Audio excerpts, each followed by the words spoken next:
بسم اللہ الرحمن الرحیم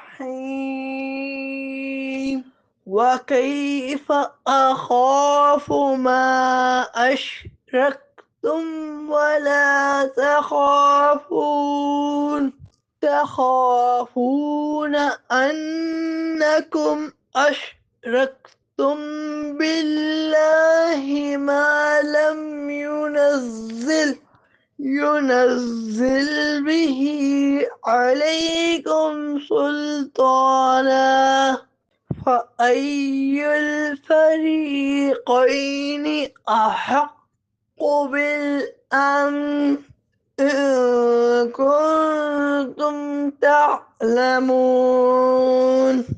اور میں تمہارے شریکوں سے کیوں ڈروں، اور تم اس بات سے نہیں ڈرتے کہ تم نے اللہ کا شریک اس کو ٹھہرایا جس کی کوئی دلیل اللہ نے تم پر نہیں اتاری۔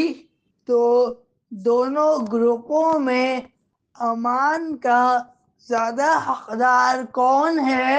اگر تم جانتے ہو